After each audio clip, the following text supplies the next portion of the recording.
and tidesports.com. We know Cecil can give us certainly one in music that stands out, maybe above the rest for him, and perhaps sports as well. What about Tom Petty, though, and a little Stevie Nicks back in the day, Cecil?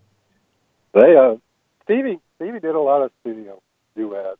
Don Henley Mm-hmm. and Stevie on Southern Lace. So, but I'd rather work with Tom Petty than Don Henley. That's just me. It doesn't sound like we're going to see Stevie and Lindsay, though, in February when Fleetwood Mac comes to Birmingham. Sounds like they're going to have the lawyers settle it all, which is a shame. Yeah. And we've talked before. They've got such a long history in Birmingham back to when they were the Buckingham Knicks. So it's a shame that they won't both be there, but I'm sure it'll be a good show. And kind of an interesting twist in bringing this all together with Petty and Stevie, Mike Campbell, former guitarist, lead guitarist for the Heartbreakers, apparently playing now, sort of filling the void for Lindsey Buckingham with Fleetwood Mac. So kind of bringing that one full circle there. Cecil, do you have any conspiracy theories for us this morning as we get going? We'd like to go ahead and get that from you if we could. You know, I listened to Coach O's radio show last night on WWL, and it was great. It was great. The first caller is going to send Nick Saban a case of peanuts, because if you eat peanuts before a football game, you lose. I didn't know this, but I was informed of this. They talked about breakfast po' boys. Didn't talk too much Alabama. Didn't have too many conspiracy theories. I think Ed's trying to soft pedal that, at least in the public, in the media. So I don't know. I'm still, it's just amazing to hear some of them. I read one yesterday. Remember Patrick Patterson, the contested interception over on the sideline on the ball from Greg Mack. That's now a pick six. 2009, yeah. Yeah. that's well, you know, I still think six that gave LSU the lead and was called back. Even though he was standing out of bounds, flying out of bounds on the play. Yeah, and Julio's touching him, and Julio's out of bounds. You know, so that one kind of stands the test of time, like Ed Orgeron turning down Bear Bryant to go to Northwestern State, right, Cecil? I'll say this. South Lafourche, where he played, was a very good team. Had Bobby Hebert quarterback. Alabama was recruiting other South Louisiana kids, most notably Tommy Wilcox. So it is entirely possible that they flew Coach Bryant down there, and he was going to, drop in on 5 or 6 houses. And it's entirely possible that Mr. Orgeron Sr. told Coach Bryant that his son was already committed, or has made his mind up at the same time. So that's a good story either way. And I'm not, and like I say, from that angle, it's very possible that Coach Bryant was going to go, and he didn't do a lot of in-home visits, but he might have made a sweep through the parishes one day during recruiting, and ended up with Tommy Wilcox, who was not quite as far back in the bayou as Ed was, but was an outstanding player. So it's probably one of those stories that's gotten polished up over the years, but I'm sure Ed's telling the truth. I'm not going to ask you, Cecil, to try to psychoanalyze this LSU fan base, because I think that would require more of the bandwidth for a podcast than a radio program. We don't have enough time. But just sort of your takeaway in terms of the borderline hysteria in connection with Alabama as it has to do with the Devin White situation. Go ahead. I'm glad there's not a border. I'm glad we have a buffer state in between. I'd like to thank the citizens of Mississippi. It's like the peacemakers. It keeps them apart, and you at least have to travel through Mississippi at some point to get there. So I appreciate that role that they play. But yeah, it's I think some of it has to do with it being Nick Saban, LSU's former coach. Mm-hmm. I think some of it has to do with a long time, not just this latest run, but a run that went back to Coach Bryant, who dominated LSU over these years. And LSU felt like they could have more conference championships and so forth. And I don't want to call it this. It would be insulting. So I want to say this the right way. There's no steam valve on that pot. Alabama and Auburn fans can bicker, and you let off steam that way. Alabama and Tennessee fans some years. LSU just down there is like putting a lid on the gumbo, man. They're just down there stewing in their own juices, and the steam builds up and builds up and builds up, and their outlet is the Alabama game. So I think all of that goes into it. Plus, they're many of them are independent people descended from independent people, which is great, which is why the food's so good. Do you think the temperature of that fan base, that environment a week from Saturday night, will rival, say, 2008? Do you think it's going to be to that extent? Maybe. They hung Nick in effigy that day. I saw it. A lot of Alabama. It was just a likeness, Cecil. It was just a likeness. An effigy. Come on now. It was an effigy. I know.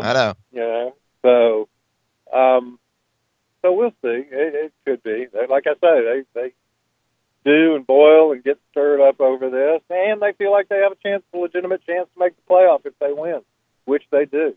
So that enters into it as well. But there's so many things now. I think 2011 still rankles them too. That they won the game of the century and then got more or less embarrassed in New Orleans. So I think that one's still ranked, and they hadn't had any revenge for that, not in 7 years now. So I think that one's been that's like one of the giant crabs in that gumbo that just has been stewing for 7 years. Yeah, and it's not soft shell, Cecil. No, it is hard. Hard. Need a sledgehammer to crack it hard. Yeah, it's fossiled. That's for sure. We're talking with Cecil Hurt, the sports editor and columnist for the Tuscaloosa News and Tidesports.com. You mentioned college football playoff. What do you think of the SEC's chances now of potentially getting two teams in again? We didn't think that would be the case as much after Georgia lost to LSU a couple of weeks ago, but with this Ohio State loss, and not just a loss, but again, one of those similar to Iowa a year ago, even if Ohio State's special. Urban special, even if Ohio State's a one-loss team, the way in which that loss went down could keep Ohio State out again. Do you think the SEC's in an okay spot? For two? Yeah. I don't know. I don't see anybody on Clemson's schedule that can beat Clemson. They're in Tallahassee this weekend, but I don't think the Noles can do it. So, the Big 12 is structured differently, but I think one-loss Oklahoma, particularly if they were to beat Texas in the championship game, they'd get a lot of attention. And then if Notre Dame goes undefeated, they're going to be in. Now, if they lose to Navy this weekend, that'll be different. But it's a little crowded for two teams.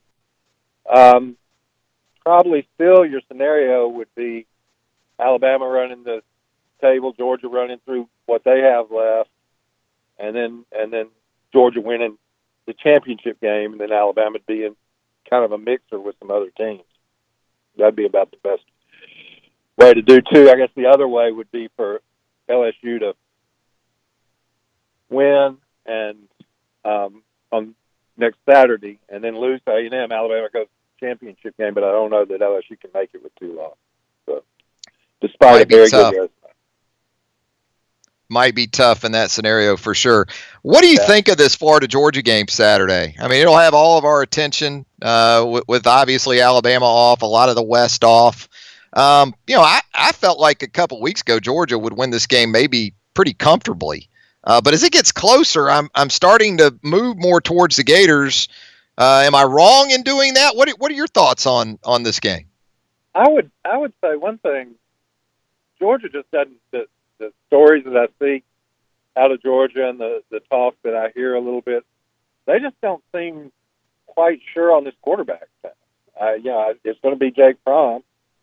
Jake's a very good quarterback, but they've got just enough people that want to see some Justin Fields, and that's going to get much louder if he struggles, say, through the first half. If he has a first half against Florida like he had against LSU, you're going to hear a lot more of it. So I still think Georgia's better. I still think they've got more guys, but Dan's doing a good job of coaching Florida up, and he's at least made it interesting. I'll say that much for it. Cecil, as we shift some gears here, let's get into this college basketball deal involving the convictions yesterday of three individuals associated with this. We're talking about Christian Dawkins, Merle Coe, James Gatto, convicted of wire fraud and conspiracy for paying prospects' families to ensure that they signed with an Adidas school, and then after they turned pro, they would endorse Adidas moving forward. There's still more trials coming in March involving former assistant coaches. Yeah, First of all, if you're those guys, what are you thinking right now after these convictions? If you're a defendant in the February trial, which is the Chuck Person and others, or the April trial, you're on your phone today with your defense lawyer saying, wait a minute now, you told me that there wasn't any way in the world the feds could get a conviction, that their case would fall apart, et cetera, et cetera. So they're either looking to cooperate or to straight up plea bargain at this point, So we may not have two more trials. That would probably be what a lot of people in college basketball who don't know what's coming in these next two trials would want. I'm still trying to work through the legal theory that the schools were damaged by having these guys come in and average 24 points a game and take them to the Final Four, and that nobody knew about it. That's the one that these are some pretty meticulous coaches, and for them to think that one of their assistants went out and found a 6'9", 250 under a cabbage leaf. That's the stork dropped him off. That's that old story, I would have a tough time buying that, and do have a tough time buying it. But it certainly makes the federal government a very important player in college basketball. And from the NCAA perspective, where does this go? I mean, you basically had people on the stand testifying to NCAA violations. We've seen Kansas already suspend a player in relation with all this. Where does the NCAA go with all this now? I mean, well, the question there, I mean, they do know what the under oath testimony and the evidence that was admitted in the trial was. There's a lot that the judge didn't admit. There's a lot that left to come in these next two trials. So they should have a plethora of material to work through if that's the direction that they're going to go. Again, all of a sudden you got Duke and Kansas and Arizona and teams like that involved. A, do they want to pursue them? B, how quickly do they want to pursue them? C, what kind of deterrent is it for these schools to go on probation in 2023? What does that do for anybody? So all of those factors kind of come in, but they certainly should have access to a lot more information. And again, based on what we've heard from Avery Johnson, the University of Alabama, this is something that is in UA's rear view mirror, right? As far as its connection to all this initially. They're confident that it is. We'll see. We got two trials to go. So. Yeah, We still shall some see. more. Still some more stuff. Speaking of UA basketball, it's about to be real, I guess, Cecil, around Coleman Coliseum. What are you looking forward to here in the next couple of weeks with Avery and his club? Well, they're continuing to scrimmage. They're going to have a secret scrimmage. I'm going to spill a secret. They're going to scrimmage Jacksonville State this weekend, I think, and so we'll probably find out a little more from that. I think that a lot of people went and saw them Tuesday. They had a little scrimmage after their barbecue, so Alex Reese looked really good. Kevin Mack. So the same names that you kind of heard through the off season, and get prepared for opening up against Southern. But the big interest is who's playing how much, how many guys Avery can pare it down to. Is it going to be 8 or 9? Is it going to be 11? How are they going to play? And who's going to play on the ball a lot? That's going to be very interesting for sure for this team. It is. A little Kyra, a little Avery Jr., a little Dejan, a little Herb, probably. Going to be a mixture there early on until they kind of maybe get things figured out a little bit. Well, Cecil, as always, we appreciate you joining us here on the program. Enjoy your bye weekend, my man, and we'll talk to you again real soon. I'll be watching some ball starting tonight. We got we got a quadruple header of action tonight. Yeah, you've got Baylor, West Virginia, Georgia Tech, Virginia Tech. Georgia Tech, Virginia. We got triple option football tonight, Cecil. It doesn't get any better than that. I agree. We got some Paul Johnson on the cable tonight. All right, thanks, Cecil. All right, talk to you soon.